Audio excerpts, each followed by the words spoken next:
Bonjour, je m'appelle Shekina, je suis actuellement en formation pour devenir pasteur au centre de vie et j'ai la joie de pouvoir vous accueillir aujourd'hui pour ce message. Je me réjouis que vous puissiez vivement l'écouter, attentivement et surtout que vous puissiez recevoir de la part de Dieu une parole spécialement pour vous. Alors n'hésitez pas à vous abonner pour suivre tous nos prochains messages et soyez bénis. Et puis je vous invite à écouter ce qu'il a à nous partager ce matin. Merci beaucoup. Merci beaucoup pour cette belle intro. Est-ce que je peux vous demander de vous lever encore une fois avec moi, s'il vous plaît?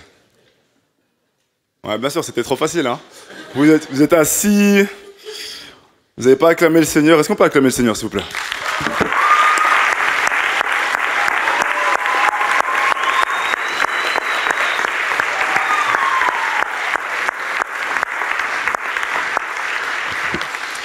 Amen. Vous pouvez rester debout encore.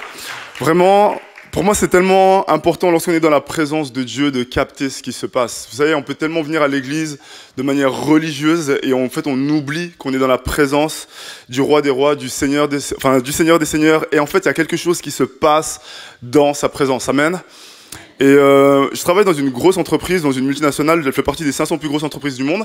Et à chaque fois que l'un des CEO, il y a le CEO du marché suisse ou le CEO de la compagnie entre dans la salle, tout le monde applaudit.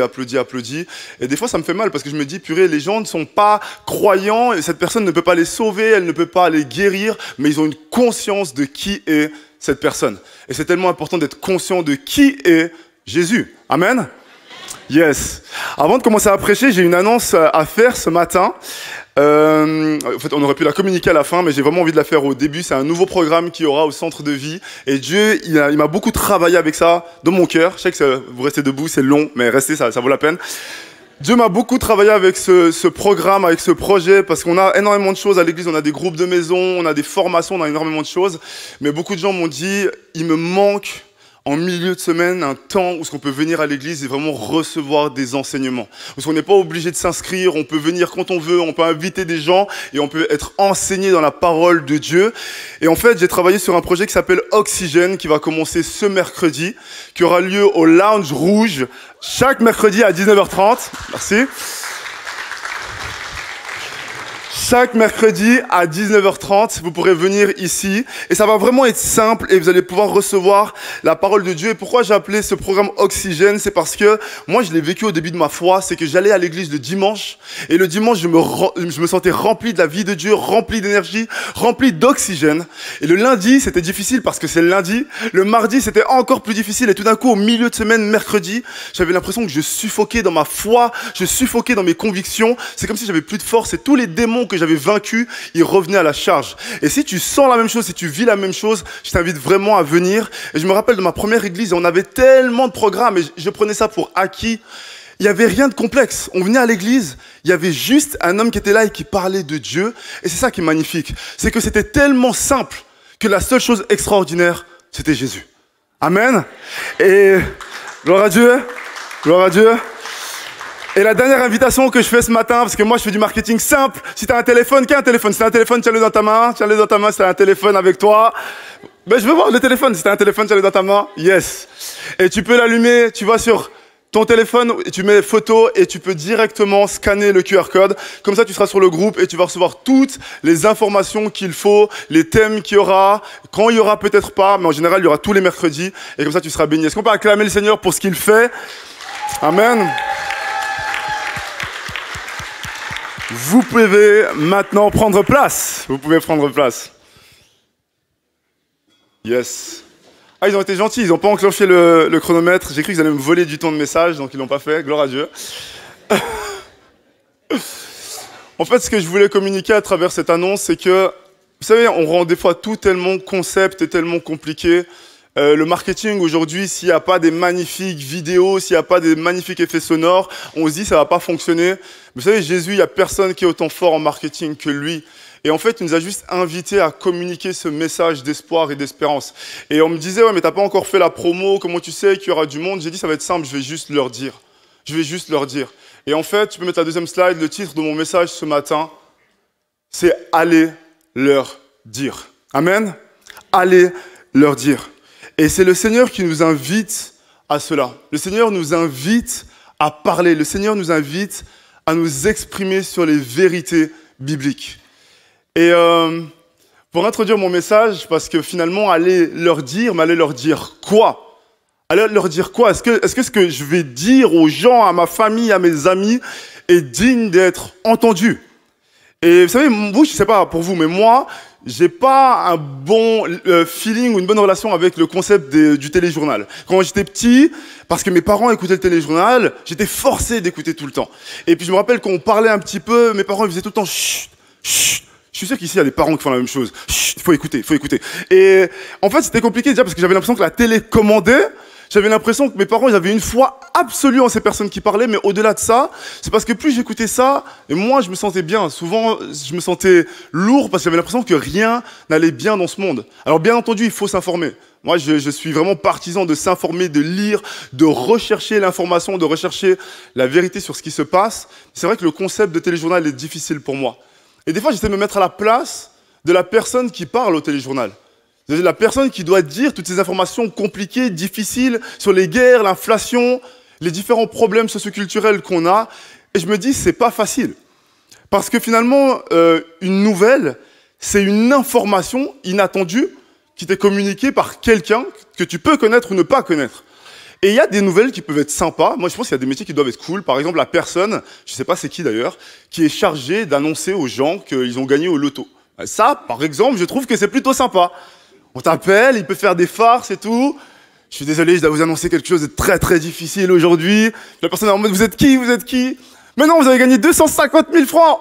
La personne peut t'appeler et dire, oh, je suis désolé, la dernière fois, quelqu'un a gagné 1 million et toi, t'as gagné que 10 000 francs. T'inquiète pas. Envoie. Je te donne mon IBAN, envoie quand même. Tu peux faire des blagues. Ça doit être sympa. Mais il y a des boulots, c'est plus compliqué. Lorsque t'es médecin, par exemple, et que tu dois annoncer des diagnostics difficiles. Lorsque tu dois dire aux gens que malheureusement, vous avez un cancer, malheureusement, vous ne pourrez pas avoir d'enfants. C'est compliqué, c'est dur à faire, c'est dur à dire. Et vous savez, le défi avec la nouvelle, comme j'ai dit, c'est que déjà, il faut la dire, et l'autre côté, c'est est-ce que ta nouvelle, est-ce que ton information, elle est digne d'être entendue? Et dans le monde chrétien, on parle tout le temps de cette bonne nouvelle. C'est vrai que je dis que Dieu est fort en marketing, parce que ça s'appelle la bonne nouvelle. Il y a pas d'ambiguïté, c'est la bonne nouvelle.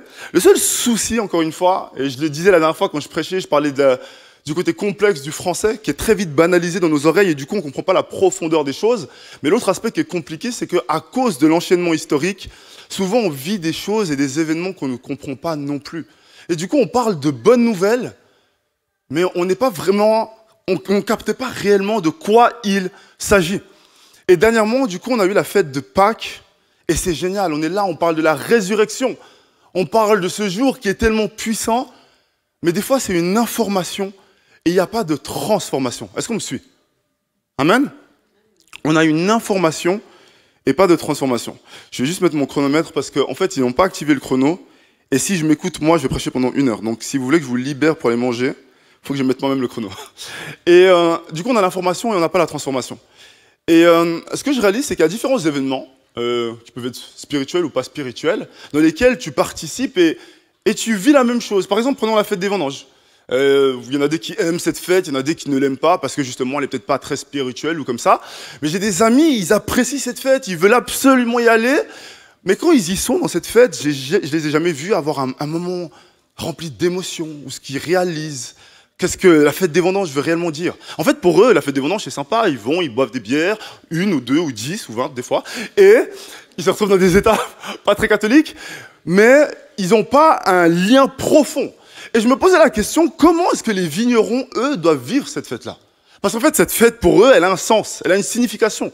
Après le travail, après le dur labeur, après les moments de doute, d'inquiétude par rapport au temps, la météo, etc., en fait, ils ont fait la récolte, ils ont fait le vin, et ils célèbrent quelque chose. Et je me demande même si cette fête que les gens vivent à Neuchâtel, elle est véritablement importante pour eux, ou c'est plutôt quelque chose même qu'ils vivent pendant 1 mois. Parce que lorsque tu connais la signification de quelque chose, c'est pas un jour qui va faire que tu vives réellement cette chose-là, c'est en fait l'impact que ça a dans ta vie. Et lorsque, dans ma famille, on a des anniversaires, qu'on a le moment des discours, par exemple, ma maman, tout le temps, elle dit, j'ai envie de prendre la parole, avec mes frères, on s'inquiète, parce que elle commence à faire les discours, et puis en fait, elle commence tout d'un coup à parler d'elle, et on est en mode, mais c'est pas ton anniversaire. Alors elle fait, si, elle dit, si, c'est aussi mon anniversaire. Et pendant que je préparais ce message, j'ai réalisé que c'est réel. Parce qu'il n'y a personne plus qu'elle qui peut savoir ce qui s'est réellement passé ce jour-là. Toutes les personnes qui sont ici, croyez-moi, même si votre père, il était là, même s'il a observé ce qui se passait, j'espère pas, la personne qui est réellement consciente de ce qui s'est passé ce jour-là, c'est la maman. C'est elle qui a vécu, subi pendant 9 mois, c'est son corps qui a été affecté, c'est elle qui a connu la douleur. Et du coup, lorsque tu as ton anniversaire et qu'elle a les larmes, c'est parce qu'elle sait réellement ce qui s'est passé. Amen. Amen. Yes, yes, yes. C'est pour vous, mesdames, vous pouvez me twinter après, parce que c'est un petit arrangement qu'on a entre vous et moi. Et non, vraiment, elles savent ce qui s'est passé. Et c'est extrêmement important. Et du coup, en fait, des fois, on vit ces fêtes comme Pâques, et on croit qu'on capte, mais on ne se comprend pas pourquoi ça ne nous transforme pas, pourquoi ça ne nous renouvelle pas. C'est parce qu'on va un petit peu trop vite dans l'histoire. Amen. Et pour comprendre les choses, il faut revenir au contexte. Il faut revenir au contexte d'origine. Et la réalité, c'est que le peuple d'Israël, le peuple juif, depuis des années, et même des milliers d'années, ils attendaient une nouvelle, ils attendaient une promesse, ils attendaient la venue du Messie. Et le Messie, c'était pas juste un prophète, c'était pas juste quelqu'un qui était spirituel, qui avait une bonne mentalité ou bien des bonnes phrases. C'était un sauveur, c'était le sauveur d'Israël, c'était le sauveur du monde, le oint de l'Éternel. Et en fait, c'était une attente profonde qu'ils avaient. Et tout au long de leur histoire, ils avaient eu des prophètes, des personnes qui étaient là pour parler de ce Messie, pour annoncer des choses à venir, pour communiquer des nouvelles. Et après le prophète Malachie, pendant 400 ans, il n'y a eu aucun prophète, aucune nouvelle. Et c'était un temps de vide, un temps de silence. Et c'est lourd, un temps de silence. Et en fait, lorsque Jésus était sur le point de venir, il y a des éléments qui ont commencé à affecter, pas seulement la création, mais les gens autour. En fait, tout le monde a été affecté par la venue de Jésus. Mais qu'est-ce qui est vraiment important dans cette analyse-là, c'est que le Messie ne pouvait pas juste venir et être quelqu'un de plus spirituel que les autres. Il y avait déjà des chefs de la loi. Ils étaient forts, ils connaissaient les Écritures, mais ce n'étaient pas les Messies. À l'époque où le peuple d'Israël vivait, donc à l'époque de Jésus, il y avait l'occupation romaine. Ils étaient soumis politiquement, économiquement, à tous les niveaux, ils étaient soumis à un peuple qui n'était pas le leur. Ils voulaient être délivrés. Mais il y avait plein de gens qui étaient contre le gouvernement romain. Les zélotes qui étaient là, des formes de terroristes, si on peut dire, ils faisaient tout contre Rome. Et pourtant, ce n'étaient pas les Messies. Donc pourquoi est-ce que lorsque Jésus vient, les choses commencent à bouger et pourquoi toutes ces questions commencent à... Il y a plein de questions qui arrivent et pourquoi est-ce qu'elles sont importantes? Elles sont importantes parce que le concept de bonne nouvelle ne peut pas être compris si Jésus ne coche pas toutes les cases. Comme je l'ai dit, pour communiquer une information qui vaut la peine, il faut qu'elle ait du poids. Et pour qu'elle ait du poids, elle doit être défiée, elle doit être challengée. Lorsque Marie, elle tombe enceinte, c'est le premier élément marquant. Si le Messie, finalement, est juste un enfant issu d'une maman physique et d'un père physique, est-ce qu'il est autant exceptionnel que ça? Est-ce qu'il est meilleur que moi? Est-ce qu'il est différent de moi? Est-ce que je l'aurais vu différemment? Absolument pas. Et le truc, c'est que Marie, cette jeune femme, elle a une vie. Et les gens, ils oublient ça. Marie, elle a une vie. Elle est sur le point de se marier avec son homme Joseph. Et là, l'ange du Seigneur va lui parler pour lui dire qu'elle a été choisie et qu'elle va être enceinte par le Saint-Esprit. Et c'est très beau de lire ça dans la Bible, parce qu'encore une fois, on va trop vite, on lit ça et on dit « Wow, c'est magnifique ». Mettez-vous à la place de Joseph. Mettez-vous à la place de Joseph.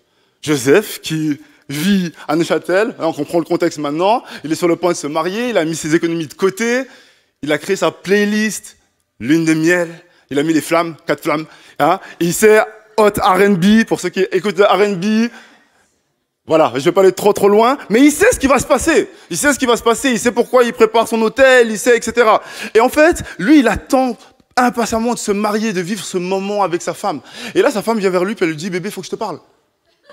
Ah oui, c'est ça la réalité. Bébé, il faut que je te parle. Après, il dit, oui, dis-moi. Puis après, elle dit, je sais pas comment te le dire, c'est très compliqué, mais je suis enceinte. Et là, comme un bon individu spirituel, il se dit, ah, c'est sûrement une parabole, t'as un projet? Parce que quand t'es chrétien et que quelqu'un dit je suis enceinte de quelque chose, tu dis oui, là t'as sûrement un projet, tu veux créer une entreprise, un concept, j'ai prié pour toi. Non, je suis enceinte physiquement. Et là tu commences à poser des questions. Est-ce que c'est Marc? Est-ce que c'est lui? Est-ce que c'est elle? Mais c'est réel. Et lorsque vous prenez les versets, vous voyez que Joseph, au bout d'un moment, il était tellement inquiet, mais parce que c'était quelqu'un de bien et qu'il ne voulait pas la dénigrer, il préférait rompre avec elle. Est-ce qu'on peut me mettre le verset, s'il vous plaît? Bon, je vais le lire. Non, c'est pas celui-là. Merci. Voici de quelle manière arriva la naissance de Jésus-Christ. Marie, sa mère, avait été fiancée à Joseph. Avant qu'ils aient habité ensemble, elle se trouva enceinte par le Saint-Esprit. Et lorsqu'ils disent habiter ensemble, c'est parce que si tu n'habitais pas avec ta femme, tu ne devais pas avoir de rapport. Joseph, son époux, qui était un homme juste et qui ne voulait pas la diffamer, se proposa de rompre secrètement avec elle. Quand il dit secrètement, c'est parce que s'il avait communiqué cette information au peuple, on aurait pu lapider Marie, on aurait pu la détruire, littéralement. Comme il y pensait, seul fait qu'il y pensait, voici un ange du Seigneur lui apparut en songe et dit « Joseph, fils de David, ne crains pas de prendre avec toi Marie, ta femme, car l'enfant qu'elle a conçu vient du Saint-Esprit. Elle enfantera un fils et tu lui donneras le nom de Jésus. C'est lui qui sauvera son peuple de ses péchés. » Tout cela arriva afin que s'accomplisse ce que le Seigneur avait annoncé par le prophète. « Voici la Vierge sera enceinte, elle enfantera un fils et on lui donnera le nom d'Emmanuel, ce qui signifie Dieu avec nous. » Joseph, s'étant réveillé, fit ce que l'ange du Seigneur lui avait ordonné et il prit sa femme avec lui. Concrètement, ça veut dire qu'il s'est marié avec elle. J'aime la précision biblique, mais il ne la connut pas, donc il n'eut pas de rapport, jusqu'à ce qu'elle eût enfanté un fils auquel il donna le nom de Jésus. Amen. Gloire à Dieu, vous pouvez acclamer, hein.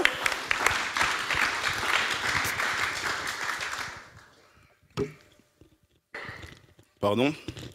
J'aime la précision biblique parce que la précision biblique dit qu'il s'est marié avec elle et qu'il n'a pas eu de rapport avec elle durant toute cette période. Pourtant, on sait que les 3 premiers mois, on ne voit pas forcément que notre femme, elle est enceinte. Du coup, je me pose la question, est-ce qu'il avait peur?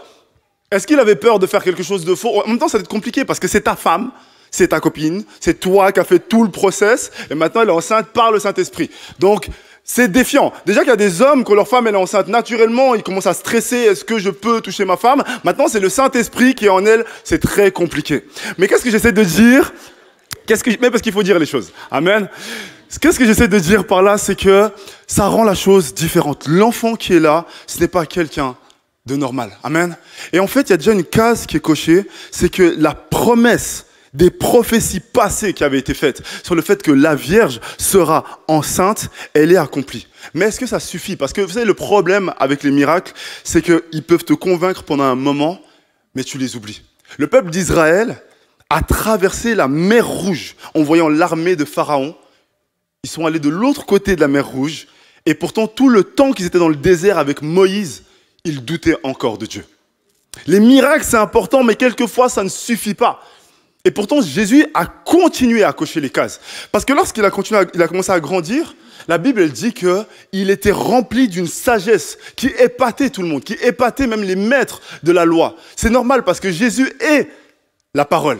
Et du coup, la parole était en lui. Du coup, il était rempli de cette sagesse. Parce que les gens peuvent se dire, ok, c'est vrai que ta maman, elle a eu un miracle lorsqu'elle t'a eu. Mais est-ce que tu connais les écrits?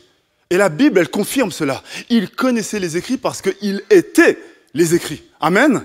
Et c'est beau, ok, c'est une autre case qui se coche. Mais le problème, c'est comme je l'ai dit, c'est qu'il y avait des pharisiens, il y avait des maîtres de la loi, il y avait des personnes qui étaient sages, il y avait des personnes qui connaissaient absolument toute la Torah sur le bout des doigts. Donc, est-ce que c'était suffisant? Ce n'était pas suffisant. Et lorsque on continue le processus, Jésus, au bout d'un moment, il est en train de créer son groupe, donc avec ses disciples.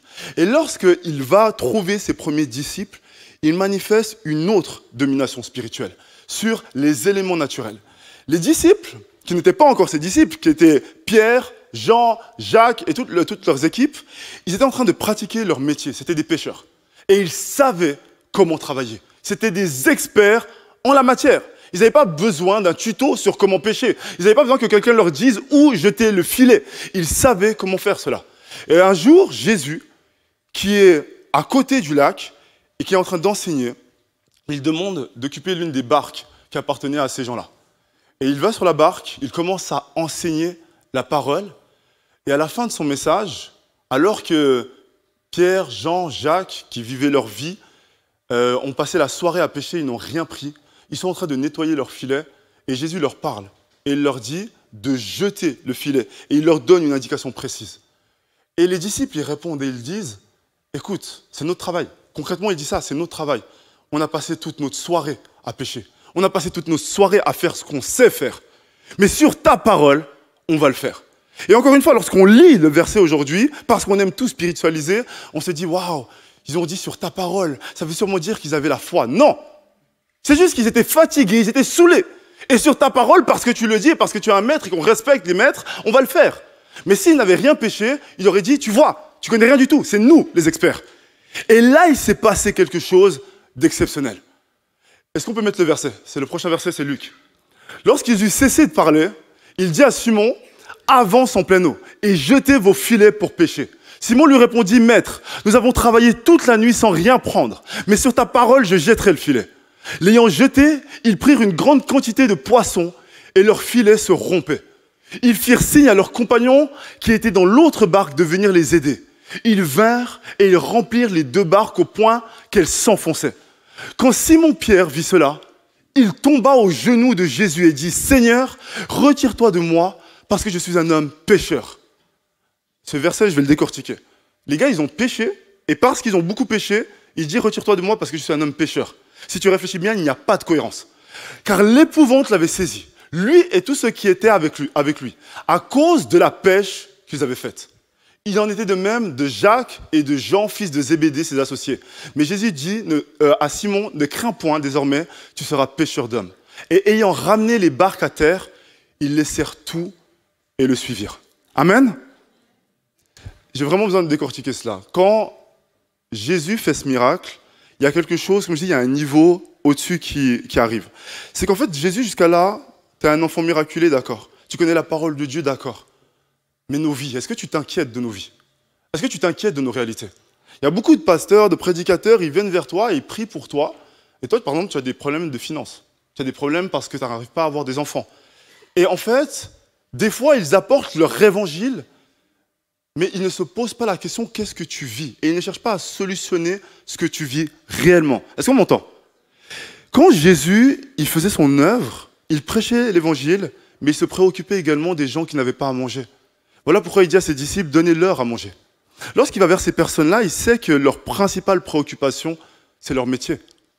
Ils n'ont pas besoin d'entendre un autre message. Ils ont grandi dans une culture où quasiment tout le monde connaît la parole. Ils n'ont pas besoin d'entendre une nouvelle révélation. Et Jésus va vers eux et il leur démontre que je connais votre situation, je connais votre vie, je connais votre fardeau. Jésus leur parle par rapport à quelque chose qui fait sens pour eux. Et ils ne sont pas stupides. Ces gens-là, si Jésus leur avait dit « jetez votre filet » et qu'ils avaient juste pêché une quantité normale de poissons, ils auraient dit à Jésus « t'as de la chance ». Parce que ça nous est déjà arrivé de pêcher juste une bonne quantité alors qu'on pensait que c'était mort. S'ils avaient pêché à peine plus, ils auraient proposé à Jésus de faire business avec eux. Ben oui, ils auraient dit, écoute, je sais pas, je pense que tu as un petit feeling avec l'eau, tu sais comment ça fonctionne, peut-être que tu nages le soir, et on peut collaborer ensemble, et puis quand on n'arrive pas à pêcher, tu nous dis où jeter le filet, et on fait partenariat. Mais lorsqu'ils ont pêché, la pêche était miraculeuse. Elle était abondante à y perdre la raison. La Bible dit que les filets étaient en train de se rompre. Ils ont dû demander à leurs amis de venir. Les barques étaient en train de s'enfoncer. Et ils ont compris à ce moment-là que ce qui se passe n'est absolument pas normal. Ce qui se passe, ce n'est pas une question d'homme, ce n'est pas une question normale, c'est Dieu qui est là. En fait, il y a quelque chose qui les a remplis. La Bible dit que l'épouvante les a remplis. En fait, c'est comme s'il y a un jugement intérieur qui les a remplis et qui se sont posés la question, pourquoi toi, le Seigneur, tu viens nous visiter? Pour remettre les choses dans le contexte, lorsqu'ils avaient pêché cette quantité-là, concrètement, ils étaient riches. Concrètement, ils étaient suffisamment riches pour faire du commerce. Et la Bible, elle dit qu'ils ont tout laissé pour suivre Jésus. En fait, lorsque Jésus vient dans ta vie et qu'il touche les axes que personne ne se préoccupe, quand il fait ce véritable miracle, plus personne n'a besoin de te parler ou de te convaincre. Tu sais qu'il est Dieu. Il y a 2 semaines de cela, lorsqu'on a eu les baptêmes, je ne sais pas si vous avez écouté, il y a eu des témoignages tellement profonds. De personnes qui ne pouvaient pas avoir d'enfants, des personnes qui avaient des maladies et qui ont vu la main de Dieu. Et lorsque tu vois la main de Dieu à cette dimension, Tu n'as pas besoin d'une révélation en plus. Tu sais que c'est le Créateur de l'humanité qui est venu te rendre visite. Amen. Et Jésus, lorsqu'il fait cela, il confirme encore une fois que je suis celui que vous attendez. Je suis le Messie. Amen. Et quand on lit la Bible, les choses, elles se succèdent. Et elles continuent de se succéder. Parce qu'il démontre à ce moment-là que je comprends votre réalité. Et d'autres personnes se posent des questions. Et je peux vous promettre que plus vous lisez la Bible, plus vous réalisez que à chaque fois que tu peux te poser une question, d'accord, il a fait cela, mais est-ce qu'il a démontré une domination spirituelle sur les démons? Juste après, vous allez lire la Bible et vous allez voir que oui. Jésus va vers cette personne qui est possédée par une légion de démons, celui qu'on appelle le démoniaque de Gadara. Il est rempli par des esprits mauvais. Il va vers cette personne qu'on avait abandonnée, vers cette personne qu'on avait oubliée, et il déclare la liberté, et cette personne est délivrée. Amen. Jésus va vers les personnes qu'on a oubliées, les personnes qui ont la lèpre. Lorsque quelqu'un avait la lèpre, tu le laissais au loin, tu le mettais en quarantaine, parce que s'il te touchait, il te communiquait la lèpre. Et lorsque tu te poses la question, est-ce que Jésus irait même vers ces personnes-là? Jésus est allé vers ces personnes-là. Parce que Jésus savait que toi et moi, nous allions douter. Et chaque fois, nous allons nous poser la question, mais si tu es vraiment Dieu, si tu es vraiment Dieu, est-ce que tu peux faire? Et tu vas réaliser qu'à chaque fois que tu te poses la question, Jésus te démontre, oui, je le suis. Amen.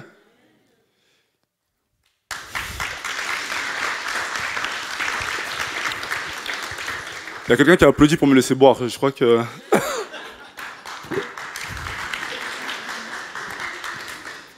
Non, pourquoi je suis en train de dire tout cela? C'est parce que mon but avec ce message, c'est pas de vous endormir. C'est que on ne peut pas proclamer une nouvelle lorsqu'on n'a pas de certitude sur ce qu'on communique.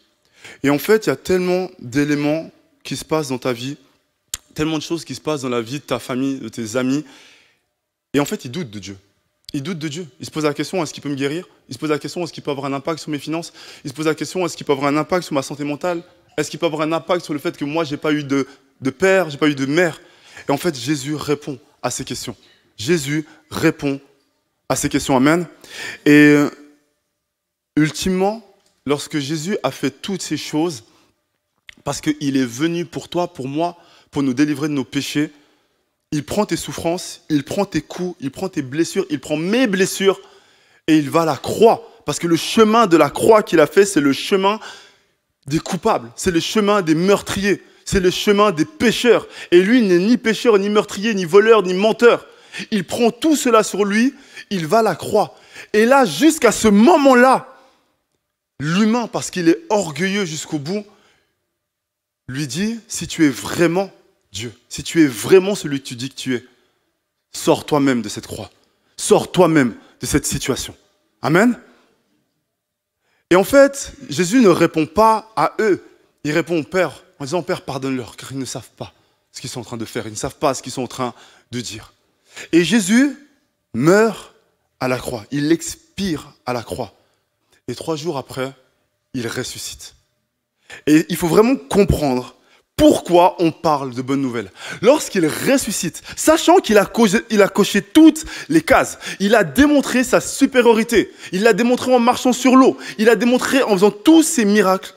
Lorsqu'il ressuscite, et là on peut mettre Marc, chapitre 16, est-ce que tu peux mettre le verset s'il te plaît? J'attends le verset. Marc, chapitre 16. Lorsque le sabbat fut passé, Marie de Magdala, Marie, mère de Jacques, et Salomé achetèrent des aromates pour aller embaumer Jésus. Pour eux, c'était terminé. Ils savaient que c'était quelqu'un d'exceptionnel. Ils savaient qu'il était bon. Ils savaient qu'il était juste. Mais elles allaient pour l'embaumer parce que pour elles, il était mort. De très bonnes heures, elles allèrent. Le premier jour de la semaine, elles se rendirent au tombeau comme le soleil venait de se lever. Elles se disaient entre elles, qui nous roulera la pierre de l'entrée du tombeau? Mais levant les yeux, elles virent que la pierre, qui était très grande, avait été roulée. Entrées dans le tombeau, elles virent un jeune homme, qui était un ange, assis à droite, vêtu d'une robe blanche. Elles furent épouvantées. Il leur dit, n'ayez pas peur. Vous cherchiez Jésus de Nazareth, le crucifié. Il est ressuscité. Il n'est pas ici. Voici l'endroit où on l'avait déposé. Et maintenant, allez dire à ses disciples et à Pierre, il vous précède en Galilée. Là, vous le verrez comme il vous l'a dit. elles sortirent du tombeau et s'enfuirent. Elles étaient saisies de tremblements et d'un grand trouble, et elles ne dirent rien à personne, car elles avaient peur. Amen.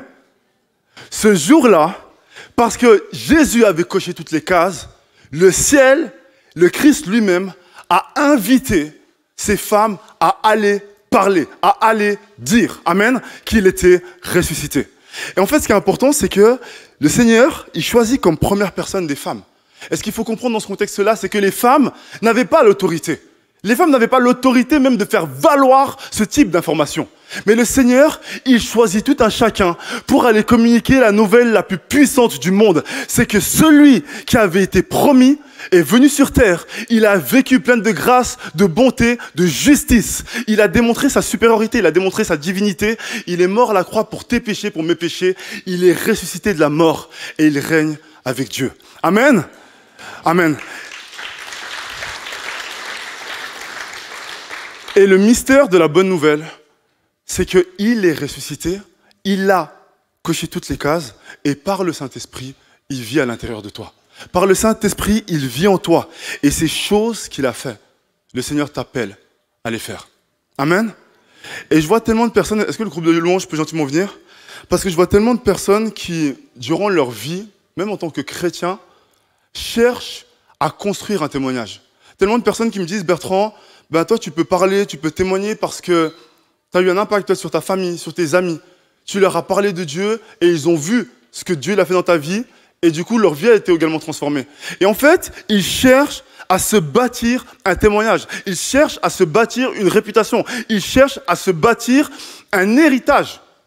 Et ce que j'aimerais te dire, c'est que la raison pour laquelle tu dois communiquer le message de Christ, c'est parce que c'est ton héritage. Ce que Jésus a fait, c'est ton héritage. Lorsque tu vas vers les gens leur dire que ce Dieu qui a changé ma vie peut également changer ta vie, tu n'as pas besoin de construire une nouvelle réputation. Tu n'as pas besoin de toi aller guérir des gens. Tu n'as pas besoin de toi marcher sur l'eau. Tu n'as pas besoin de toi délivrer les gens des démons. Tu as juste besoin de leur faire connaître ce Jésus qui a changé ta vie. Amen. Il n'y a rien de complexe en fait, il n'y a rien de complexe dans cela. Et le souci, il est là. C'est pour ça que les années passent et vous voyez les orateurs se succéder et vous êtes contents, vous dites, ouais, Bertrand il est génial, Harris il est génial, Olivier, mais qu'en est-il de toi? Qu'en est-il de toi? Amen. Ta vie compte. Et tes amis, ils n'ont pas besoin de moi. Ta famille n'a pas besoin d'Harris. Ton père, ta mère n'ont pas besoin d'Olivier. Ils ont besoin que quelqu'un leur dise que Jésus les aime, que Jésus est toujours vivant, que ce qu'il a fait hier, il peut encore le faire aujourd'hui. Amen. Amen.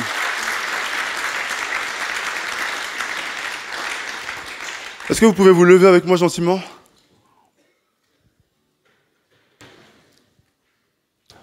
La seule mission que vous avez, la seule mission qu'on a durant notre vie sur la terre, sincèrement, c'est pas celui qui aura le plus grand groupe de maison, c'est juste de communiquer ce qu'on a reçu. C'est juste de communiquer ce qu'on a reçu. Vous savez, je suis quelqu'un, chaque année, je commence mon année, je me fixe des objectifs, et vraiment toute l'année, je me bats pour accomplir ces objectifs. Mais je réalise que ces objectifs qui me donnent de la joie, en même temps sont source de ma joie et sont source de mes peines et de mes souffrances, sincèrement. Parce que je veux accomplir plus, parce que je veux faire plus, je stresse quand je ne suis pas en train de faire ces choses-là. À l'époque, je rêvais d'avoir un bon emploi, je rêvais d'être marié, je rêvais d'avoir une bonne vie. Aujourd'hui, je l'ai. Et quelque chose en moi me donne l'impression que ce n'est pas suffisant. Et ça, c'est la chair, c'est le côté humain qu'on a. Tu achètes une nouvelle voiture, tu l'as, et 3 ans après, tu en veux une nouvelle. Tu achètes des vêtements que tu veux absolument et tu les as, et ensuite, tu en veux des nouveaux. Et même certaines personnes, ils prennent une femme, après ils veulent une nouvelle femme. Il faut vous calmer. Il faut vous calmer. Amen. Ben oui, parce qu'on veut toujours plus, on veut toujours mieux. Et la réalité, c'est que tu ne seras jamais rassasié. Et vous savez, pour moi, ce qui m'aide dans la vie, c'est quand je rencontre des personnes qui ont déjà ce que je veux plus tard. Et que je réalise qu'il y a toujours ce vide en forme de Dieu. Dernièrement, je suis très proche d'une famille qui appartient à l'une des 10 familles les plus puissantes et les plus riches de France. Donc vraiment, leur fortune, elle ne se compte pas en millions ni en dizaines de millions, mais vraiment en milliards. Et c'est pas théorique, hein. Ça veut dire que vous allez chez eux, vous comprenez en fait que vous pouvez pas vous payer ce qui se paye. Des gens qui rachètent des musées entiers à des sommes astronomiques, vous n'avez jamais vu ça. Et pourtant, lorsque vous parlez avec ces gens et que vous leur parlez de Dieu, les larmes coulent de leurs yeux, ils se mettent à genoux et ils disent qu'ils ont besoin de Dieu. Et en fait, ce n'est pas l'argent, ce n'est pas l'or, ce n'est pas la réputation, ce n'est pas ces choses-là qui vont t'apaiser. Vraiment, c'est le Christ. Et il y a cette souffrance, comme je t'ai dit, à l'intérieur de nous qui nous fait nous dire il faut que je fasse ci, il faut que je fasse ça. Mais Jésus l'a fait. Il l'a fait à des proportions qui n'ont aucun sens. Prendre la vie d'une vierge pour qu'elle ait un enfant, pour pouvoir te faire comprendre que je ne suis pas comme ton voisin, je ne suis pas comme toi. J'étais l'enfant de Dieu. C'est ce que Jésus a fait. Il était la parole, il n'avait pas besoin lui-même de lire la Torah, parce qu'il était la Torah, il est la parole vivante. Lorsqu'il s'approche de ses disciples qui vivent ces souffrances et qui manifestent ce miracle, c'est parce qu'il veut dire que je peux m'identifier à toutes tes souffrances, aux souffrances de toute ta famille. Lorsqu'il va pour délivrer ces gens qui sont possédés, c'est parce qu'il peut le faire. Et aujourd'hui, la seule chose que Jésus te demande de faire, c'est ne reste pas muet. Ne reste pas muet, ne reste pas égoïste. Lorsque tu vas arriver au ciel et que tes œuvres vont être jugées, le Seigneur ne va pas regarder ton travail, il ne va pas regarder ton CV, il ne va pas regarder ta voiture, il ne va pas regarder ta montre. Il va regarder est-ce que tu as communiqué cette nouvelle. Est-ce que tu as communiqué cette nouvelle? Cette nouvelle que tu dois communiquer, ce n'est pas la nouvelle du téléjournal. Ce n'est pas la nouvelle du médecin qui annonce un décès. C'est la nouvelle qu'il est ressuscité et il vit à l'intérieur de nous. Amen.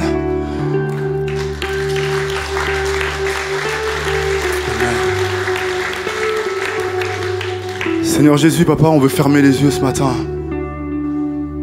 Parce que ce matin, tu viens nous délivrer. Tu veux nous délivrer d'un orgueil qui nous détruit tellement. Combien de parents sont présents ici ce matin et se sentent désabusés par la difficulté d'élever des enfants. Et ils font tout pour être, comme ils disent, de bons parents.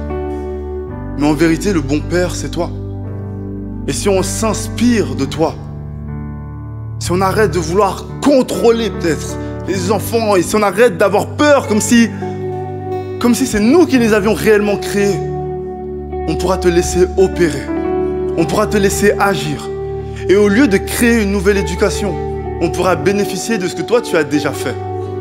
Combien d'entre nous nous éloignons de toi? Pourtant tu ne nous juges pas, tu ne nous détruis pas. Je prie pour que ce matin ces parents tu puisses les délivrer, que tu puisses leur montrer que toi tu es le bon Père.